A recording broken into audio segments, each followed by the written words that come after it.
আলাইকুম রহমতুল্লাহ। সম্মানিত প্রিয় বন্ধুগণ, আমাদের মির্জা ফখরুল ইসলাম সাহেব তিনি এখন নতুন ডগবাজি নাটক শুরু করেছেন।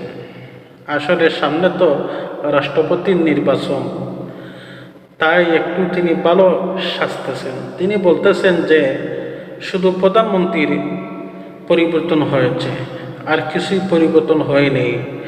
আগের মতো সুদ ঘুষ চলতেছে, এমনকি আগের মতো জুলুম অত্যাচার চলতেছে। বিএনপি কিছুই পাল্টাই নেই ক্ষমতায় এসে, তিনি এই কথা বলতেছেন।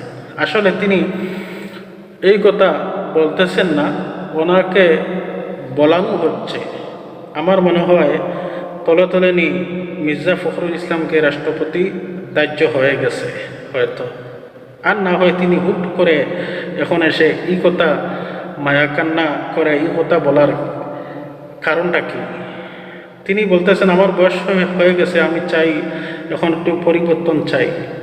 আর যিনি এই কিছুদিন আগেই যে মানুষটা বলেছিল যে কোরআনে কোনো রাজনীতি নেই, এই কথা বলে জামাত ইসলামকে নিয়ে কত হেনস্থা করেছে, কত বাজে কথা বলেছে এই মানুষটা, এখন তিনি মায়াকান্না করতেছেন। এমনকি এই বিএনপিরা জুলাই যোদ্ধাদের বিরুদ্ধে কথা বলেছে, যাদের গায়ে পা রেখে, যাদের রক্তের উপর পা রেখে তারা ক্ষমতায় এসেছে। এমনকি তারা জুলাই সনদও অস্বীকার করেছে। আর এখন এসে মির্জা ফখরুল ইসলামে তিনি মায়াকান্না করার কারণ কি? রাষ্ট্রপতি হওয়ার জন্যে। সম্মানিত প্রিয় বন্ধুগণ, দেখেন বাংলাদেশ জামাত ইসলামকে আওয়ামী লীগও ব্যবহার করেছে, এখন বিএনপিরাও ব্যবহার করতেছে। এই জন্যে দেখেন না, বাংলাদেশ জামাত ইসলামকে দাবাইয়া রাখার জন্যে বিভিন্ন নারী দিয়ে কেলেঙ্কারি লাগিয়ে দিচ্ছে। এমনকি বিভিন্ন সিনেপেশার মানুষকে হুজুর সাজিয়ে নারী দিয়ে ভিডিও করে ভাইরাল করে দিচ্ছে, আর নাম দিচ্ছে বাংলাদেশ জামাত ইসলামের লোক। এইভাবে বাংলাদেশ জামাত ইসলামকে হেনস্থা করা হচ্ছে। সম্মানিত প্রিয় বন্ধুগণ, আমি নিশ্চিত এই বিএনপি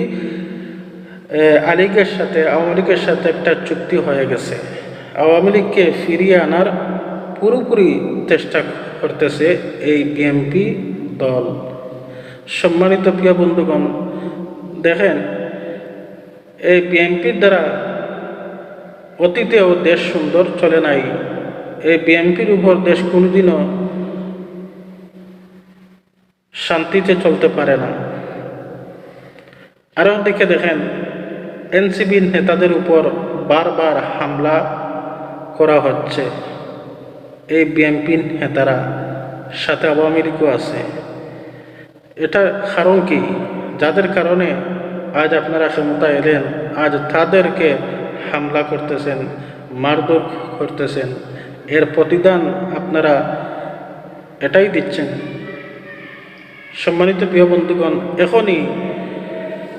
এখনই সত্য কথা বলার সময়, আর এখনই রাজপথে নামার সময়।